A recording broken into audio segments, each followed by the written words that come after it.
And the first argument we're going to talk about is the cosmological argument, and specifically the Kalam Cosmological Argument, which has been best developed by Christian philosopher William Lane Craig. And here's how it goes. Premise 1, everything that begins to exist has a cause. Premise 2, the universe began to exist. Conclusion, therefore the universe has a cause. This argument is logically sound, meaning the conclusion does follow from the premises, so to undermine the argument, you have to undermine one of its premises. Otherwise, it holds up. And when it holds up, that leads to a next stage where we try and discern what features that kind of universal cause would need to have. Personal, uncaused, timeless, spaceless, powerful, etc. But since Alex doesn't interact with this next stage, we're not going to get into it here. The bulk of the debate around the Kalam has been on premise 2, that the universe began to exist. For instance, many atheist scientists were very displeased last century to find all the evidence pointing to our universe having a beginning. That wasn't a good look for atheism. And so they mounted a significant assault on Big Bang cosmology, trying to prove that there was no such beginning, but they failed. The Big Bang theory remains strong today. Since then, scientists have offered various hypotheses that propose models of cyclic universes, such as one that expands and contracts repeatedly, eternally. But none of them have convincingly evaded the second law of thermodynamics, which gives a strong reason to think that our universe is headed irreversibly toward heat death, entropy, barren, lifeless wasteland. So these cyclic hypotheses are not strong, and since Alex gives them virtually no attention, again, neither will I. The most popular atheist explanation for why our universe began to exist is the multiverse.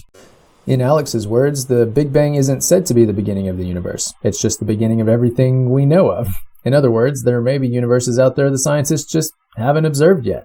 I do commend atheists here on their faith in the unseen. I certainly don't have that much faith myself. The multiverse hypothesis is plausible, I suppose, but I'm not betting my life on it.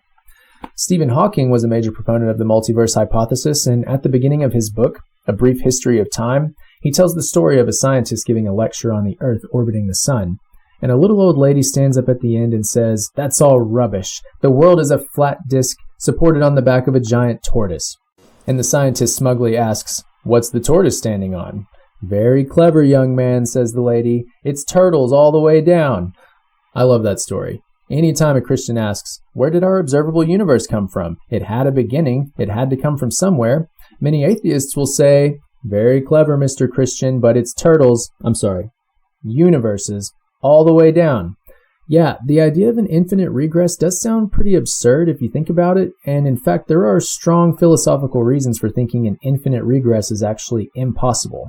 And we see those arguments being made, perhaps most famously with Aristotle's unmoved mover, long before Big Bang cosmology confirmed the beginning of our observable universe. To date, no scientific evidence whatsoever has given us reason to doubt that the universe has a beginning, even if that universe happens to be a multiverse. But the multiverse hypothesis itself is only a hypothesis. It doesn't have nearly the evidentiary support to be anything more than that. So if you're going to bet your life on an infinite regress of universes, just be aware that you're betting on a hypothesis that is both philosophically dubious and supported by sparse scientific evidence. It's what you might call blind faith. Now, Alex actually talked to William Lane Craig about this very thing, and he didn't really put up a fight here. He threw a few hypotheticals at Craig, but none of them could bridge the gap between a theoretical infinite regress and one that's possible in the real world. So interestingly, Alex actually launches his main attack against the Kalam on the first premise, which is that which begins to exist has a cause. To challenge this, he first walks us through the fallacy of composition, which is that statements about the parts of some whole aren't necessarily true about the whole. For example, it may be true that all the bricks in some wall are small, but that doesn't mean the wall itself is small. Sometimes the parts have a feature that the whole doesn't have. This thinking has some problems, the most obvious problem being that it fails to distinguish between inductive reasoning and a compositional fallacy. All of science is based on inductive reasoning. We observe the physical world, we discern laws and principles from what we observe. That's how science is done. Did I just hear that right? We discern laws and principles from what we deserve. Yeah, I meant to say observe. We discern laws and principles from what we observe. Wow. Anyway, you may now facepalm. I know I am. And I'll now return you to your regular scheduled program. So I would be curious where Alex draws the line between induction and composition fallacy. But really, that's all a red herring, because he then goes on to state that nothing within our observable universe begins to exist, at least not in the same way that our universe did. Everything after the Big Bang is just rearrangements of existing materials. Only at the beginning did anything truly come into existence, because only then did it come into existence out of nothing. Nothing else since then has done that. So really, he didn't need the whole fallacy of composition bit, because in his view, the universe is the only thing that's ever begun to exist. So in his view, there's actually no shared trait between the whole and its parts.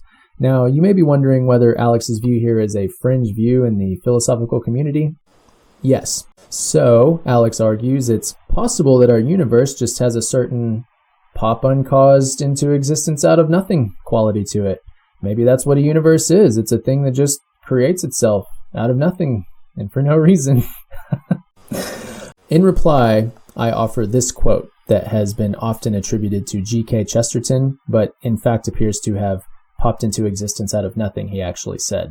And it goes like this: "A man who won't believe in God will believe in anything." Before we conclude our discussion on the cosmological argument, I should point out that if the God of Christianity created the universe out of nothing, that wouldn't just explain the Big Bang, we would expect it.